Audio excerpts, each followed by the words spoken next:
Welcome my students. আমরা সপ্তম শ্রেণীর প্রতিসাম্যতার উপরে আজ একটু আলোচনা করব। এটা সম্ভবত 17 বা 18 নম্বর অধ্যায় মনে হচ্ছে 18। তাহলে এই প্রতিসাম্যতার উপরে আজকে একটু আমরা আলোচনা করব। ফার্স্টে আমরা প্রতিসম জিনিস কি জানবো। দেখো, প্রতিসম প্রতিসম মানে দুটো যদি চিত্র পাশাপাশি রাখা হয় বা উপর নিচে, তাহলে একটার সঙ্গে অপরটি পুরো সমান দেখাবে। এই ধরনের চিত্রকে আমরা প্রতিসম বলি। এবারে ওই চিত্রটা, একটা চিত্রের আমরা মাঝ বরাবর দুটো ভাগে ভাগ করতে পারি, আবার অনুভূমিকভাবেও দুটো ভাগে ভাগ করতে পারি। যেমন একটা উদাহরণ সহ দেখায়, যেমন মনে করো একটা বস্তু আমি নিচ্ছি, সাপোজ একটা এরকম ইটের টুকরো নিলাম। এই ইটের টুকরোটাকে যদি আমরা ঠিক মাঝ বরাবর ভেঙে দিই, মানে ঠিক এই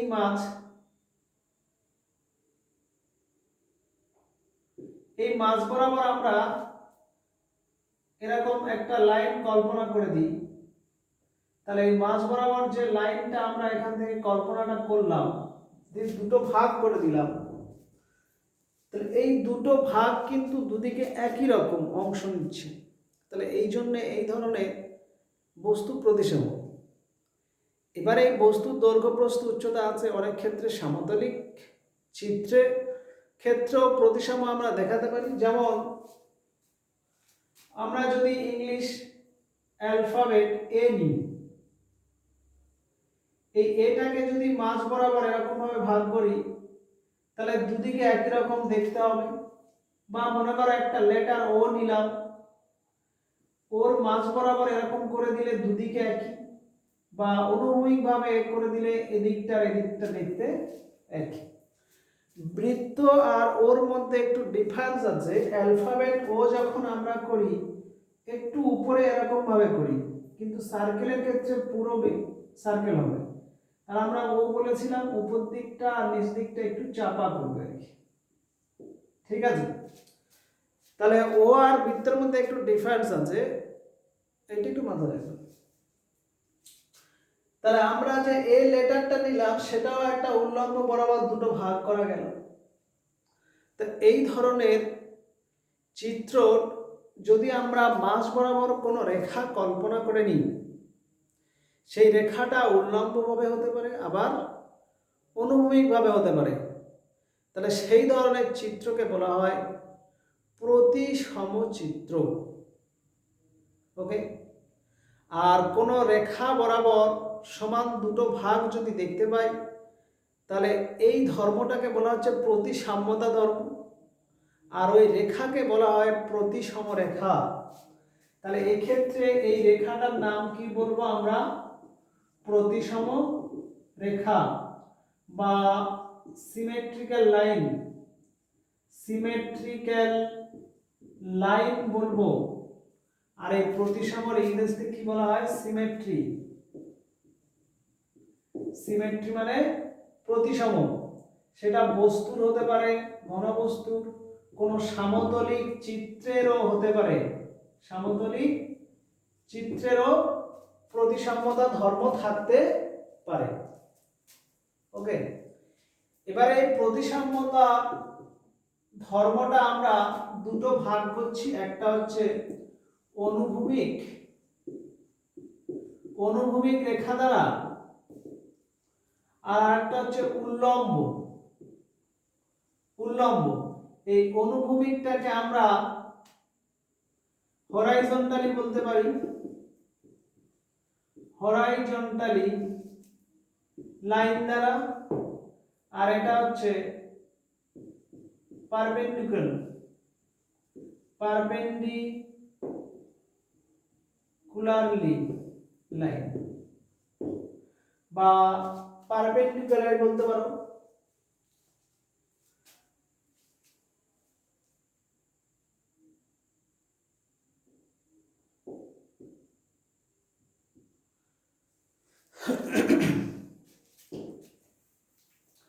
তাহলে পারপেন্ডিকুলার থেকে একটা আসে,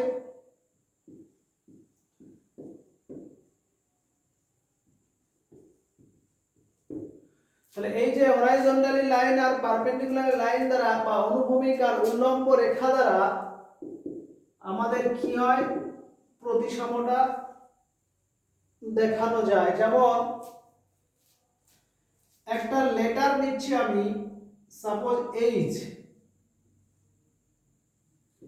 এই এইচ লেটারটা দেখো আমরা যদি ঠিক এই রেখা বরাবর এরকম একটা রেখা কল্পনা করি, তাহলে উপরটা আর নিচটা দেখতে একই।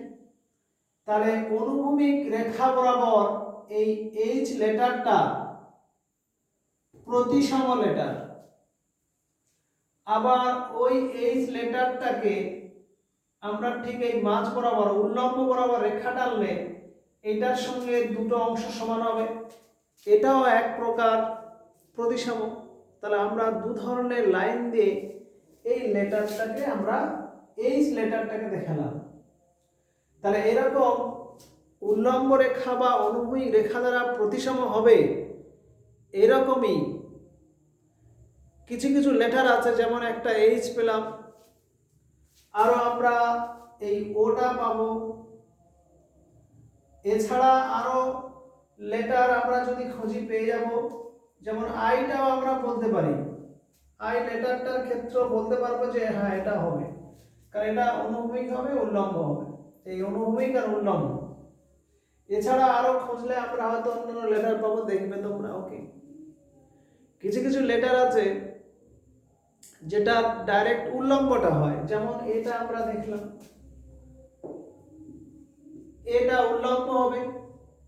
আবার দেখো বির ক্ষেত্রে, বির ক্ষেত্রে উল্লম্ব হবে না, অনুভূমিক রেখা দ্বারা দুটো ভাগ হবে, উপরে একটা নিচে একটা, ঠিক আছে।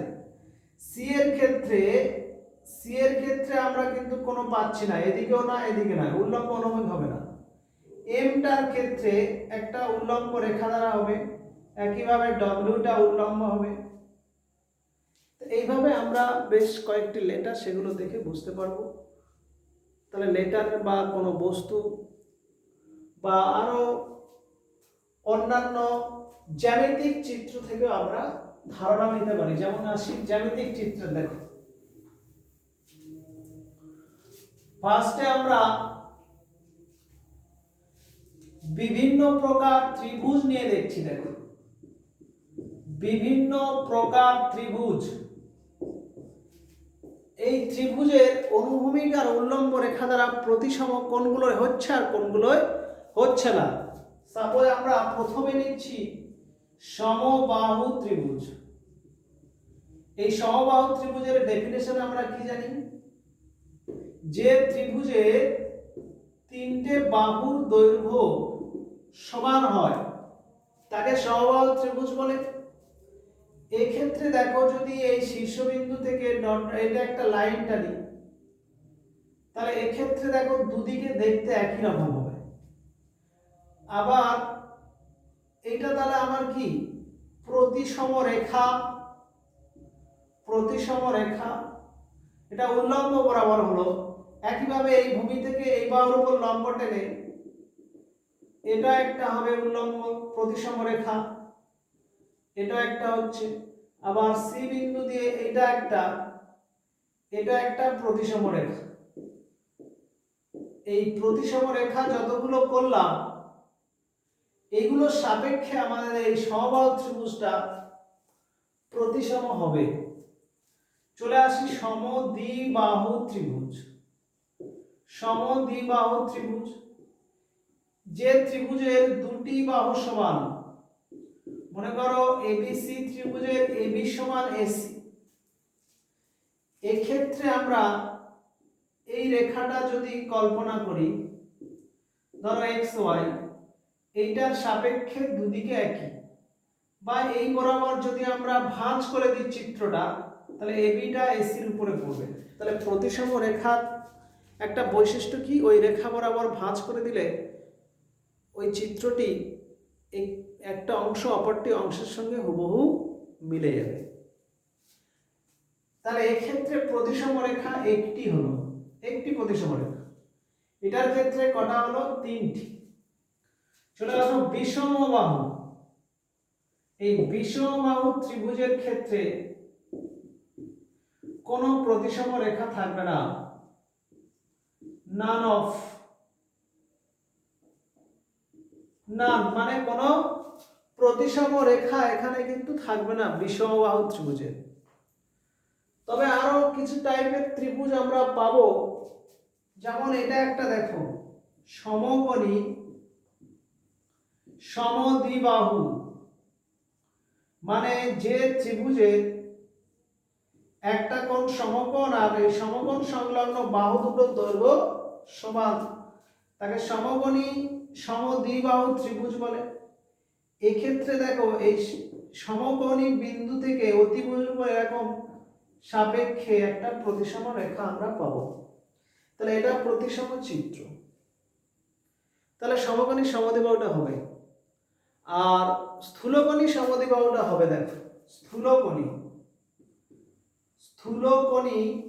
সমদ্বিবাহু ত্রিভুজ,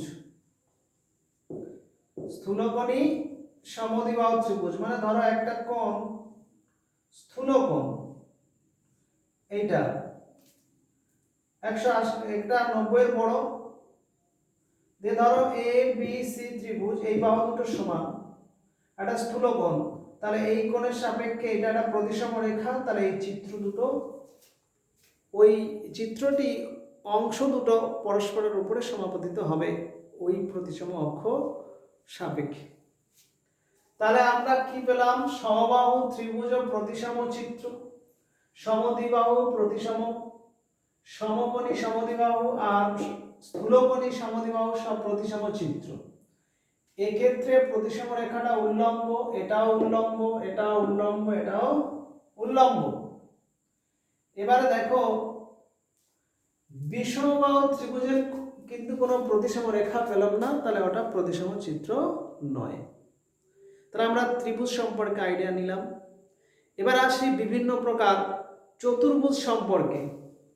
ওকে,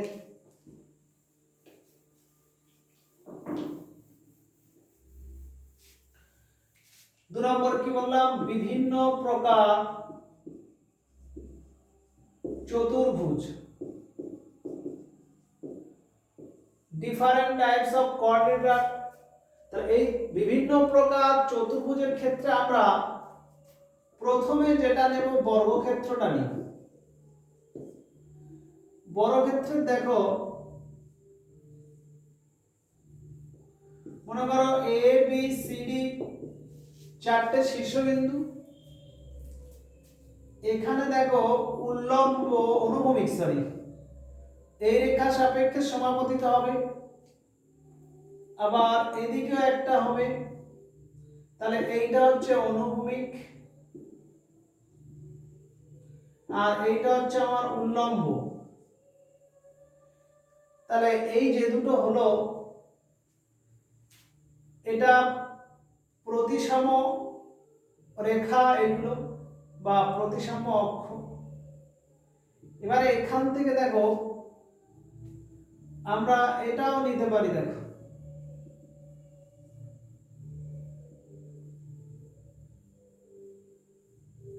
তাহলে এখানে মোট 4টি প্রতিসম রেখা আমরা পাচ্ছি বর্গক্ষেত্রের ক্ষেত্রে। কিন্তু যখন আমরা বিষম বাহু চতুর্ভুজ পাবো, বিষম বাহু চতুর্ভুজ, যে কোনো অ্যাপারেন্টলি একটা চতুর্ভুজ করে দিলাম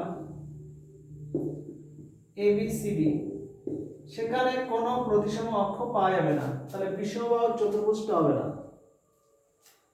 চলে আসি আমরা আয়তক্ষেত্র। আয়তক্ষেত্রের ক্ষেত্রে দেখো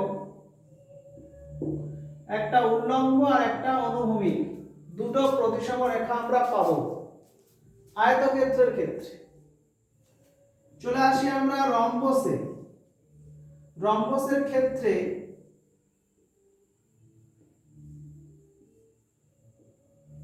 সাপোজ এবিসিডি রম্বস, এক্ষেত্রে এই ডায়াগোনাল বরাবর একটা থাকবে, এই ডায়াগোনাল বরাবর একটা থাকবে, তার মানে দুটি প্রতিসম অক্ষ এখানে পাবো আমরা রম্বসের ক্ষেত্রে।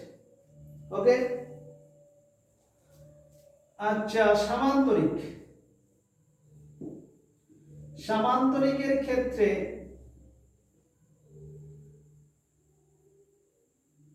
থাকবে না নান। সামান্তরিকের ক্ষেত্রে কোনো অনুভূমিক বা উল্লম্ব প্রতিসম রেখা আমরা কোনো রেখা সাপেক্ষে প্রতিসম হবে না সামান্তরিকটা। চলে আসে এরপরে, আচ্ছা এখানে যেটা করলাম মনে রাখবে এইগুলো ভূমির সঙ্গে লম্ব নয়, কিন্তু কিন্তু এটা প্রতিসম অক্ষ হচ্ছে। তবে এই প্রতিসমর ব্যাপারটা আমি পরে আসছি, এটা কি প্রতিসম বলে। এখানে কিন্তু এইটাকে অনুভূমিক ধরেছি, এটা উল্লম্ব ধরেছি, কিন্তু এগুলো আমি জাস্ট প্রতিসম অক্ষ ধরেছি, এগুলো ক্লিয়ার। কিন্তু এটা তো এই ভূমির সমান্তরাল বা ভূমির উপরে লম্ব সেরকম তো নয়, মনে রাখবে। তাহলে ওগুলো প্রতিসম অক্ষ, কিন্তু অনুভূমিক বা উল্লম্ব নয়। অনুভূমিক একটা, উল্লম্ব একটা এক্ষেত্রে, কিন্তু এইগুলো প্রতিসম অক্ষ, এগুলো নিয়ে আমি পরে আলোচনা করছি। এর ক্ষেত্রে কোনো প্রতিসম অক্ষ পাওয়া যাচ্ছে না। এবারে চলে আসি ট্রাপিজিয়াম। ট্রাপিজিয়ামের ক্ষেত্রে দেখো, ট্রাপিজিয়াম এটাও তো হয় এই দুটো সমান্তরাল, মানে এবি সমান্তরাল সিডি, এটা ট্রাপিজিয়াম। তাহলে এখানে কোনো থাকবে না না। কিন্তু সমদ্বিবাহু ট্রাপিজিয়ামের ক্ষেত্রে কি বললাম, যদি এই দুটো সমান্তরাল আর এইটার সঙ্গে এটা সমান হয় তখন একটা উল্লম্ব প্রতিসম অক্ষ থাকবে। তাহলে সমদ্বিবাহু ট্রাপিজিয়ামের একটা উল্লম্ব প্রতিসম অক্ষ থাকবে, কিন্তু এমনি ট্রাপিজিয়ামের কোনো প্রতিসম অক্ষ নাই বা প্রতিসম চিত্র এরা নয়। সামান্তরিক প্রতিসম হবে না। রম্বস প্রতিসম, কিন্তু উল্লম্ব বা অনুভূমিক নাই। বর্গক্ষেত্র প্রতিসম, একটা উল্লম্ব একটা অনুভূমিক। বিষম আর চতুর্ভুজ প্রতিসম নয়। আর আয়তক্ষেত্র প্রতিসম চিত্র, একটা উল্লম্ব একটা অনুভূমিক, এর প্রতিসম রেখা আছে। ঠিক আছে, তাহলে এই যে বিভিন্ন রকম চিত্র বললাম, আর একটা এই ধরনের নব্জ চতুর্ভুজ আসে। দেখো এই নব্জ চতুর্ভুজের ক্ষেত্রে যদি এই বাহু সমান এরকম সমান হয় তখন কিন্তু এরকম একটা প্রতিসম অক্ষ থাকবে। সেটা চিত্রের উপর ডিপেন্ড করে। আমি যদি চিত্রটা এভাবে আঁকি তাহলে এভাবে আমরা উল্লম্ব করতে পারি, মোটামুটি একটা প্রতিসম অক্ষ এখানে থাকবে। ওকে, তাহলে এই যতগুলো বললাম একটু মাথায় রাখবে। নেক্সট আসি আমরা, এটা গেল চতুর্ভুজ। এরপরে বিভিন্ন প্রকার বহুভুজ, এই চতুর্ভুজ বাদ দিয়ে বহুভুজগুলো, যেমন পঞ্চভুজ। পঞ্চভুজ দেখো 1 2 3 4 5। তাহলে ABCD এই যে পঞ্চভুজটা, এক্ষেত্রে কোনো প্রতিসম রেখা বা এটা প্রতিসম চিত্র নয়। কিন্তু যদি সুষম পঞ্চভুজ দেওয়া হয়, কি বললাম, সুষম পঞ্চভুজ, তাহলে এই যে সুষম, এর ইংরেজিতে বলা হয় রেগুলার। এই ওয়ার্ডটা সম্পর্কে বুঝলে, এই যে ওয়ার্ডটা সুষম জিনিসটা, তাহলে এখান থেকে একটা ডেফিনেশন আমরা আলোচনা করে দিই। সুষম বহুভুজ, ওকে, তার ডেফিনেশন হচ্ছে যে বহুভুজের প্রতিটি বাহুর দৈর্ঘ্য সমান এবং প্রতিটি কোণের মান সমান, তাকে সুষম বহুভুজ বলে। এর মধ্যে বর্গক্ষেত্রটাও পড়বে, আবার সুষম পঞ্চভুজও পড়বে, বা সুষম ষড়ভুজ সপ্তভুজ, যে কোনো ভুজ দিয়ে এটা হবে। তাহলে যে বহুভুজের প্রতিটি বাহুর দৈর্ঘ্য সমান এবং প্রতিটি কোণের মান সমান তাকে সুষম বহুভুজ বলে। ইংরেজিতে বলা হয় রেগুলার পলিগন বলা হয়। সুষম বহুভুজের ইংরেজিতে কি বলা হয়? রেগুলার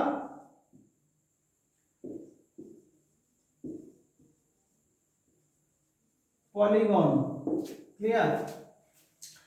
এবারে সুষম পঞ্চভুজের ক্ষেত্রে দেখো, এই একটা, দুটো, তিনটি, চারটি, পাঁচটি, এই যে বাহুগুলো আমরা নিলাম, এক্ষেত্রে কিন্তু এই সুষম যে পঞ্চভুজটা, এদের প্রতিটি, ধরো ABCD যদি করি, তাহলে এই প্রতিটি কোণ সমান আর প্রতিটি বাহুর দৈর্ঘ্য সমান। এটা যদি 5 সেমি হয়, এটা 5 5 5 5 হবে। আর এই অন্তঃকোণটা 108 ডিগ্রি করে চলে আসবে। তাহলে 108 ইন্টু 5টা কোণ, তো তাহলে 5 হবে 40, থেকে 4 না, এমনি একটু গোলমাল করে দিলাম কি, দেখি। 360 কে যদি আমরা 5 দিয়ে ভাগ করি, তাহলে 72। হ্যাঁ, প্রতিটি 108ই হবে। তাহলে এখানে অন্তঃকোণগুলির সমষ্টি কি 540? দেখিনি। হ্যাঁ, 540 ঠিকই আছে। ওকে, তার মানে 108 করে পড়ছে প্রতিটি অন্তঃকোণ। এই ক্ষেত্রে দেখো, এগুলো সুষম চিত্র। এই যে কোনো শীর্ষবিন্দু থেকে এরকম ভাবে আমরা টেনে দিলে একটা, এই শীর্ষবিন্দু থেকে এই বাহুটার উপরে টানলে, এই শীর্ষবিন্দু থেকে এইটার উপরে, এইটার থেকে এইটার উপরে, আর এইটার থেকে এইটার উপরে, তো এইভাবে আমাদের 5টি প্রতিসম অক্ষ আমরা পাবো, বা প্রতিসম রেখা আমরা পাবো। ঠিক আছে? তবে এই প্রতিসমগুলোকে কোনোটা চিত্র অনুযায়ী একটা লম্বভাবে একটা অনুভূমিভাবে থাকতে পারে। তবে এই প্রতিসমগুলো নিয়ে আমি আর একটা টাইপ আছে, সেটা আলোচনা করছি। ওকে, তাহলে মোটামুটি সুষম পঞ্চভুজ প্রতিসম চিত্র হবে। একইভাবে সুষম যে ষড়ভুজ, সুষম ষড়ভুজটাও প্রতিসম হবে। সেক্ষেত্রে একটা, দুটো, তিনটি, চারটি, পাঁচটি, ছটি, মৌচাকের মতো হবে। তো এরকমই সুষম ষড়ভুজের ক্ষেত্রে আমি ABCDEF। তাহলে এই ক্ষেত্রে দেখবে, দেখো, এটা একটা প্রতিসম, আমরা টান টেনে দুটো ভাগ করতে পারি, এটা একটা করতে পারি, এটা একটা, আবার এই কর্ণ বরাবর করা যায়। দেখো, তাহলে মোট 6টি পাবো। 6টি প্রতিসম রেখা পেয়েছি। তাহলে আমরা এই প্রতিসম আর প্রতিসম রেখা নিয়ে একটা কনসেপ্ট পেলাম মোটামুটি। ঠিক আছে? আচ্ছা, এই রেখা বরাবর ভাগ করে প্রতিসম সম্পর্কে জানলাম। এবারে আসবো আমরা ওই অনুভূমিক আর রৈখিক, ওইটা ছাড়া আর কি অন্যভাবে প্রতিসম হয়। আর একটা টাইপ আছে দেখো প্রতিসম, সেটা হচ্ছে ঘূর্ণন। ঘূর্ণন প্রতিসম। এই ঘূর্ণন বলতে কি, ধরো মনে করো আমি এই পেনটা এরকম রেখে এরকম ঘুরিয়ে দিচ্ছি, ঘড়ির কাঁটার দিকে বা বিপরীত। তাহলে এইরকম সম্পূর্ণ একবার ঘুরে আসলে 360 ডিগ্রি হয়। একটা বিন্দুর চতুর্দিকে মোট কোণ 360, তাহলে সম্পূর্ণ ঘুরে আসলে 360। এবারে কোনো বস্তুকে যদি আমরা ওই 360-এর মধ্যে ঘুরিয়ে ঘুরিয়ে দেখি যে বস্তুটা নিজের সঙ্গে হুবহু কতবার মিলছে, একটা চিত্রের মাধ্যমে দেখাই বুঝতে পারবো। সাপোজ মনে করো এরকম একটা বর্গক্ষেত্র নিলাম, এটাই সব থেকে সোজা এক্সাম্পল। দেখো, একটা বর্গক্ষেত্র নিলাম ABCD,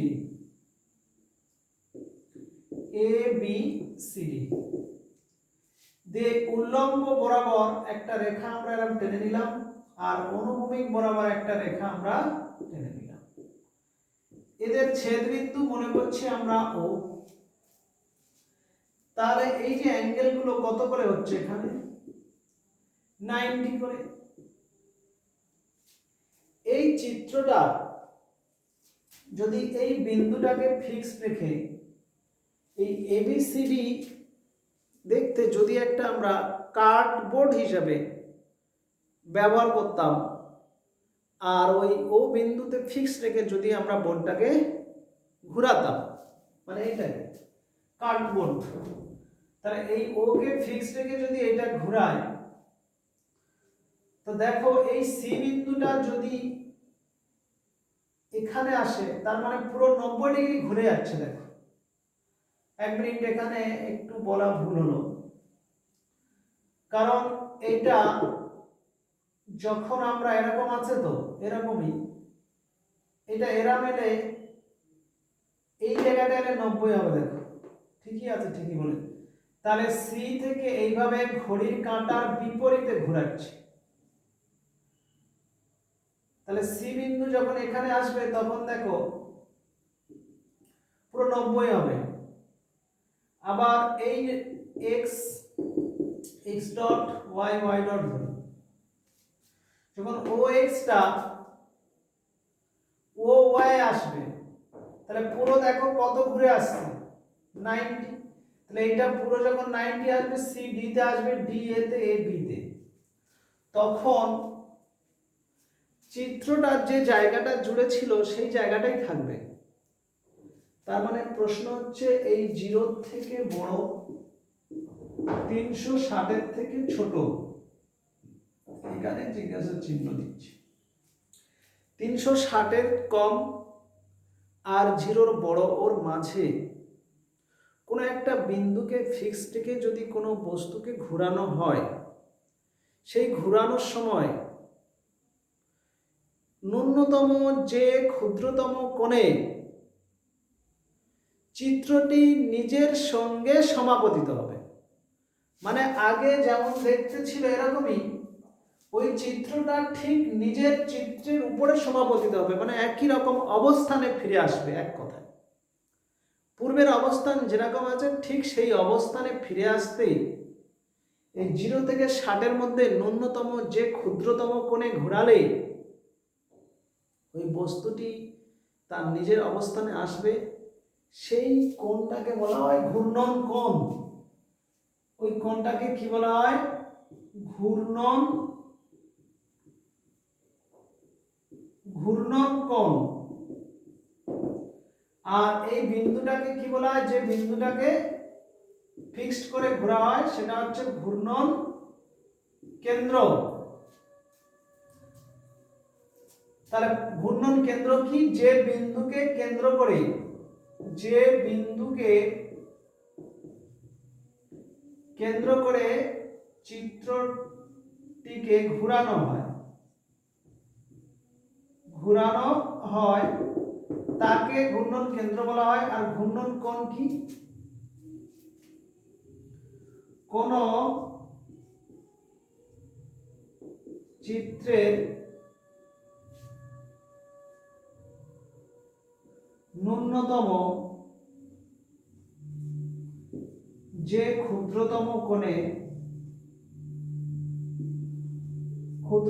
কোণে ঘোরালে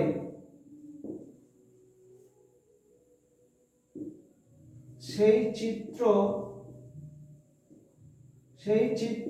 নিজের পূর্বের অবস্থানে ফিরে আসে তাকে ঘূর্ণন কোণ বলা হয়। এবারে প্রশ্ন, যে কোনো চিত্র তো এরকম 360 ডিগ্রি ধরে ঘুরিয়ে দিলে তো আগের মতো দেখতে হবে। তার মানে কি ওটা হবে না? আমি আগে বারবার বলেছি 0 থেকে 360 এর মাঝে যে ক্ষুদ্রতম কোণে ঘোরালে পূর্বের চিত্রটি তার প্রাথমিক অবস্থানের সঙ্গে হুবহু মিলে যাবে, সেটা হচ্ছে আমার ঘূর্ণন কোণ। ওকে, তাহলে এখানে ঘূর্ণন কোণ আমার কত হচ্ছে? 90 ডিগ্রি। তাহলে ফার্স্ট এখান থেকে এখানে গেলে একটা ঘূর্ণন কোণ, আবার এখানে এলো মিলে যাবে, আবার এখানে মিলবে, আবার ঘোরালে এখানে মিলবে, মানে এটা 4 বার মিলবে। এই 4 বার মানে 360 ডিগ্রি কোণ ঘুরতে, 360 ডিগ্রি কোণ ঘুরতে 360 ভাজিতক 90 সমান 4 বার এই চিত্রটি তার প্রাথমিক অবস্থানের সঙ্গে হুবহু মিলে যাবে। এই যে 4 বার মিলছে ওই 4কে বলা হয় ঘূর্ণন মাত্রা। এই 4কে বলা হয় ঘূর্ণন মাত্রা। তাহলে আমরা এখান থেকে কোন চিত্র কোন বিন্দু সাপেক্ষে ঘুরে তার প্রাথমিক অবস্থানে আসলে সেটা হচ্ছে ঘূর্ণন প্রতিসম। এই ঘূর্ণন প্রতিসমের সঙ্গে 3টি শব্দ জানবো: ঘূর্ণন কেন্দ্র, ঘূর্ণন কোণ আর ঘূর্ণন মাত্রা। যে বিন্দুকে কেন্দ্র করে ঘূর্ণন করা হয় সেটা ঘূর্ণন কেন্দ্র। আর 0 থেকে 360 এর মধ্যে যে ন্যূনতম ক্ষুদ্রতম কোণে ঘোরালে চিত্রটি তার প্রাথমিক অবস্থানের সঙ্গে মিলে যাবে সেই কোণটা হচ্ছে ঘূর্ণন কোণ। আর ওই 360 ডিগ্রি কোণ পর্যন্ত সম্পূর্ণ এক পাক ঘোরাতে যতবার তার প্রাথমিক অবস্থানের সঙ্গে চিত্রটি মিলে যাবে সেই ততবারকে বলা হয় তার মাত্রা, বা এটা ডাইমেনশন মাত্রা, ঠিক আছে, ঘূর্ণন মাত্রা। তাহলে এই 3টে ওয়ার্ড সম্পর্কে জানলাম। এবারে আসি কোন চিত্র একসাথে রৈখিক প্রতিসম আবার ঘূর্ণন প্রতিসম হবে কি? ঘূর্ণন প্রতিসম দুটোই হবে কি? হবে। দেখো এই তো বর্গক্ষেত্র, বর্গক্ষেত্রের ক্ষেত্রে দেখো এটাও রৈখিক প্রতিসম, এটা অনুভূমিকভাবে রৈখিক প্রতিসম। আবার এটাকে যদি আমরা ঘুরিয়ে দিই এটা আবার কি? ঘূর্ণন প্রতিসম। এর মাত্রা কত? এর মাত্রা হচ্ছে 360 ডিগ্রি ভাজিত 90 ডিগ্রি সমান 4টি মাত্রা। এরকম অনেক চিত্র আছে ঘূর্ণন প্রতিসম হয়, রৈখিক প্রতিসম হয়। ওকে, একটা এক্সাম্পল দেখো, ভালো এক্সাম্পল, একটা সার্কেল বৃত্ত। এই বৃত্তের ক্ষেত্রে এই ব্যাস যদি আমরা টানি তাহলে এটা প্রতিসম। তো এরকম ব্যাস আমরা কটা টানতে পারি? অসংখ্য ব্যাস হবে। তাহলে অসংখ্য ব্যাস মানে তাহলে বৃত্তের প্রতিসম রেখা অসংখ্য হয়। আবার দেখো বৃত্তকে যদি আমরা এই পয়েন্টটাকে ফিক্স রেখে ঘুরাই, তাহলে কোনো একটা ক্ষুদ্রতম কোণে ঘুরিয়ে দিলাম, তাহলে দেখো এই চিত্রটা পূর্বের চিত্রের সঙ্গে মিলে যাবে।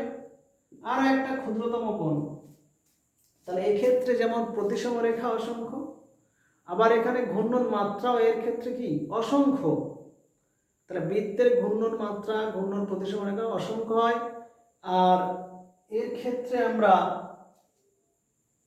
দুটো একসঙ্গে পেলাম, যে রৈখিক প্রতিসম হবে আবার ঘূর্ণন প্রতিসম হবে। ঠিক আছে, এবার একটা চিত্র দেখো, সমদ্বিবাহু ত্রিভুজ এবিসি। এটা হচ্ছে সমদ্বিবাহু ত্রিভুজ। এই সমদ্বিবাহু ত্রিভুজটা রৈখিক প্রতিসমটা হবে কি বললাম? রৈখিক প্রতিসমর ক্ষেত্রে প্রবলেম নেই, হচ্ছে, কিন্তু এক্ষেত্রে ঘূর্ণন প্রতিসম হবে না। তাহলে এটা একটা ভালো উদাহরণ, একটি চিত্রের উদাহরণ দাও যার রৈখিক প্রতিসম কিন্তু ঘূর্ণন প্রতিসম নয়, সেটা হচ্ছে সমদ্বিবাহু ত্রিভুজ। কিন্তু সমবাহু ত্রিভুজের ক্ষেত্রে দেখো, ধরো এ বি সি সমবাহু ত্রিভুজ, এটা তবে আগে বলেছি রৈখিক প্রতিসম হচ্ছিল। এর ঠিক এইগুলো যদি আমরা দেখে নিই, এই বিন্দুতে ছেদ, তাহলে এই বিন্দুকে কেন্দ্র করে যদি ঘোরাই তাহলে 120 ডিগ্রি কোণ ঘোরালে, কত করে? 120 ডিগ্রি কোণ ঘোরালে এই চিত্রটি তার আগের চিত্রের সঙ্গে হুবহু মিলে যাবে। তাহলে সমবাহু ত্রিভুজের প্রতি ঘূর্ণন প্রতিসম কোণ কত? ঘূর্ণন প্রতিসম কোণ 120 ডিগ্রি। এর মাত্রা চাইলে কি হবে? 360 ডিগ্রি ভাজিত 120 ডিগ্রি সমান 3টি মাত্রা হয়। তাহলে সমবাহু সমদ্বিবাহু, বা একটু আগে যেটা বলছিলাম সুষম ষড়ভুজ, ওইটা একবার দেখি দিই। 1 2 3 4 5 6। এই সুষম ষড়ভুজের ক্ষেত্রে দেখো শীর্ষবিন্দু যোগ করে একটা হয়, এরকম ভাবে যায়।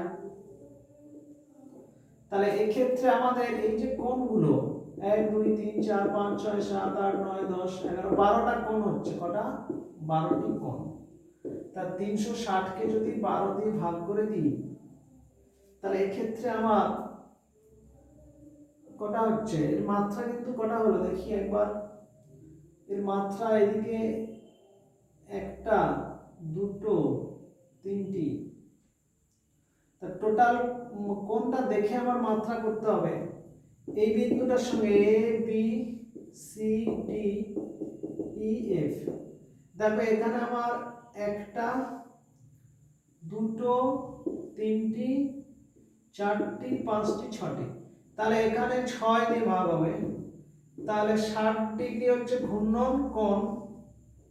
ঘূর্ণন কোণ হচ্ছে 60 ডিগ্রি। আর মাত্রা হচ্ছে আমার ঘুরে এটা করতে হবে 360 কে 60 দিয়ে ভাগ করলে 6টি মাত্রা। তাহলে সুষম ষড়ভুজের মাত্রা হচ্ছে 6টা, ঘূর্ণন কোণ হচ্ছে 360/6 60 ডিগ্রি, আর ওইটা ঘূর্ণন কেন্দ্র হচ্ছে এটা। ঠিক আছে। একইভাবে সুষম পঞ্চভুজেরও 5টা পাবো আমরা, ঘূর্ণন মাত্রাটা পাবো 5টি। সুষম সপ্তভুজে 7টা পাবো, অষ্টভুজে সুষম অষ্টভুজে 8টা মাত্রা পাবো। এইভাবে আমরা মনে রাখবো। বর্গক্ষেত্রের ক্ষেত্রে আমরা 4টে পেয়েছি, মানে আরো এরকম পাবো আর কি, এইগুলো যোগ করে দিলে তার সাপেক্ষে আরো 4টে টোটাল পাবো এখানে মাত্রা লেখা আছে। তাহলে এই গেল আমার মাত্রা সম্পর্কে, ঠিক আছে। আর ঘূর্ণন কোণ এইগুলো। এবারে কিছু প্র্যাকটিক্যালি কিছু প্রশ্ন হঠাৎ হঠাৎ থাকে। সাপোজ একটা চিত্র দেখো, এরকম একটা চিত্র দিয়ে ধরো যদি এরকম বলে দেয়, সাপোজ আমি এমনি জাস্ট এরকম একটা টেক্সট বুকের নাম চিত্র আছে, এরকম করা হলো। আর একটা দেখো, দিয়ে এইভাবে আমরা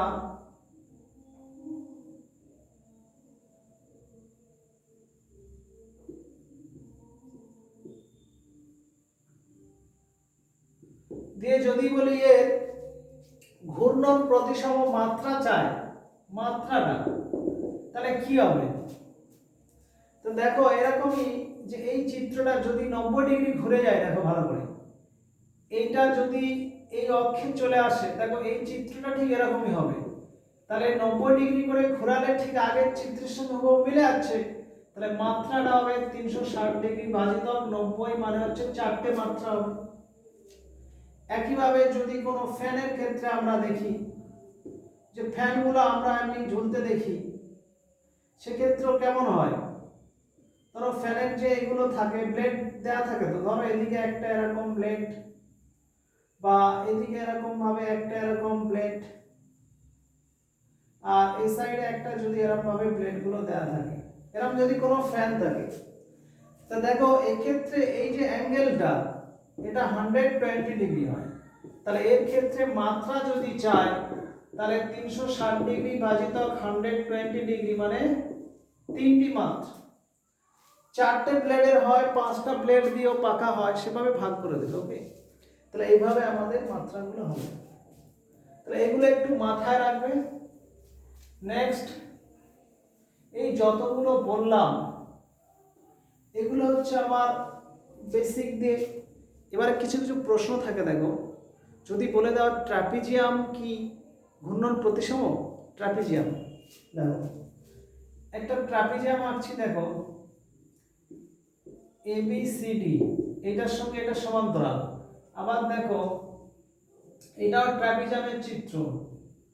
আবার দেখো এটাও সমান্তরাল, এটাও ট্রাপিজিয়ামের চিত্র, আর এটাও ট্রাপিজিয়াম, আর এটা লম্ব, এটা 90, আর এটা তির্যক, এটাও ট্রাপিজিয়াম। এগুলো সব ট্রাপিজিয়ামের চিত্র। তার মধ্যে দেখো এগুলো কেউ রৈখিক প্রতিসম নয়, আবার ঘূর্ণন প্রতিসম নয়, কিন্তু এই যেটা দেখতে পাচ্ছি এইটা হচ্ছে সমদ্বিবাহু ট্রাপিজিয়াম। একটু আগে বলেছি এই সমদ্বিবাহু ট্রাপিজিয়ামটা এটা হবে রৈখিক প্রতিসম হবে, রৈখিক প্রতিসম হবে, কিন্তু এটা ঘূর্ণন প্রতিসম হবে না। এটা একটু মাথায় রাখবে। নেক্সট আমরা আচ্ছা, এই সমপ্রতিবাহু ট্রাপিজামের যদি পুরো 180 ডিগ্রি ঘুরিয়ে দেওয়া হয়, তাহলে এদিকে আসলে না, এই বাহুটা হচ্ছে না, দেখো চলো বাহুটা মিলছে না। আচ্ছা, এরপরে দেখো সামান্তরিক এবিসিডি, এই সামান্তরিক রৈখিক প্রতিসম নয়, রৈখিক প্রতিসম নয়, ওকে। কিন্তু এটার ক্ষেত্রে দেখো, যদি আমরা এই কর্ণ বরাবর পুরো 180 ডিগ্রি ঘুরিয়ে দিই, 180 ডিগ্রি ঘুরিয়ে দিলে কিন্তু পূর্বের অবস্থানের সঙ্গে মিলে যাবে, তাহলে এখানে এটা ঘূর্ণন প্রতিসম হবে। কি বললাম? এটা ঘূর্ণন প্রতিসম হবে। তাহলে সামান্তরিক রৈখিক প্রতিসম নয়, কিন্তু ঘূর্ণন প্রতিসম হচ্ছে। তাহলে এই ক্ষেত্রে আমার মাত্রাটা কত হবে? মাত্রাটা ওই 360 ডিগ্রি ভাজিত 180 ডিগ্রি সমান দুটো মাত্রা হবে। এটা একটু মনে রাখবে, ওকে। তাহলে এই যতগুলো বললাম এগুলো মাথায় রাখবে। দিয়ে এখান থেকে আমি একটা আইডেন্টিটি বেস করে লাস্ট একটা নিজস্ব ক্রিয়েট করে একটা ম্যাথ দিয়ে দিচ্ছি, মানে টেক্সট বুকের বাইরে। এটা একটু নিজেরা ভাববে, বা আমি এমনি বলে দিচ্ছি। মনে করো দুটো সুষম বহুভুজের মাত্রার পার্থক্য 5। প্রশ্ন করছি, কোশ্চেন, দুটি সুষম বহুভুজের মাত্রার পার্থক্য 5 হলে তাদের প্রতিটির ঘূর্ণন কোণ কত?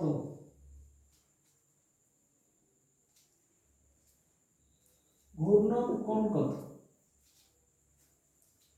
আচ্ছা, তো এমনি বলে দিলাম, দেখি। আচ্ছা, দুটো সুষম বহুভুজ, তাই তো? ধরি একটা সুষম বহুভুজের বাহুটা n ধরে নিচ্ছি। ধরি একটি সুষম বহুভুজের বাহু n এবং অপর সুষম বহুভুজের m। তাহলে আমরা এখানে একটা বড় একটা ছোট ধরবো তো। আচ্ছা, n লেস দ্যান m ধরে নিচ্ছি, n লেস দ্যান m ধরে নিচ্ছি। তাহলে এই প্রথমটার ক্ষেত্রে এই বহি এর মাত্রা কত? প্রথমটির মাত্রা 360/n, আর দ্বিতীয়টির মাত্রা কত হবে? 360/n। তাহলে এটা ছোট তো, তাহলে একটা 2 একটা 3 নিলে যখন কোনো সংখ্যা বা এটা ভগ্নাংশে আসবে তখন এটা বড় হয়ে যাবে। তাহলে যেটা ছোট সেটা বড় আগে থাকবে। তাহলে ওই 360/n মাইনাস এটার পার্থক্য 5 বলেছি, দেখো। আচ্ছা, এইটার থেকে আমরা যদি 1/n মাইনাস 1/m 360 কমন নিই, তাহলে 5, और 1/n মাইনাস 1/m সমান 5/360, 5 সাথে মানে 5 7 5 2 মানে 72, বা 1/n মাইনাস 1/m সমান 1/72 কে 1/8 মাইনাস 1/9 করা যায়, দেখো। কারণ এটাকে লসাগু করলে দেখো 72 লসাগু 9 মাইনাস 8 1/72 এরকম আনলাম, ঠিক আছে। আর এই যে মাত্রাগুলো, মাত্রা কোনোদিন ভগ্নাংশে আসে না, সব সময় পূর্ণ সংখ্যায় থাকবে। তো ওই জন্য এটাকে আমরা একটা আইডেন্টিটি বা অভেদ বলতে পারি। তাহলে এখানে বলে দেবে কি, এটি একটি অভেদ। কি বলবে? এটি একটি অভেদ। তো অভেদের তুলনা করলে n সমান কত হচ্ছে? n সমান 8 আর m সমান 9 হয়ে যাচ্ছে। তাহলে n সমান যদি 8 হয়, তাহলে এর মাত্রা প্রতিটি ঘূর্ণন কোণ কত? তাহলে প্রথমটির ঘূর্ণন কোণ ঘূর্ণন কোণ 360/8, এটা যাবে কি 8 4 32, 8 5 45, তাহলে 45 হচ্ছে ঘূর্ণন কোণ। দ্বিতীয়টির ক্ষেত্রে আমার কত হচ্ছে, এটাও 360/9 9 4, এটা হচ্ছে ঘূর্ণন কোণ হচ্ছে 40 ডিগ্রি। তাহলে প্রথমটার ঘূর্ণন কোণ 45 ডিগ্রি, দ্বিতীয়টার ঘূর্ণন কোণ হচ্ছে 40 ডিগ্রি। তো এই ধরনের অঙ্কগুলো যদি কমপ্লিকেটেড করে দেওয়া যায় হবে, তো এরকম ধরনের হয় ম্যাথ। তাছাড়া একটা এমনি বললাম, আর বাকিগুলো ওই টেক্সট বুক ওয়াইজ যতগুলো মনে এলো মোটামুটি আমি আলোচনা করে দিয়েছি। এগুলোর উপরে প্রত্যেকেই ভালো করে দেখবে, প্র্যাকটিস করবে। ওকে, এতটাই থাক।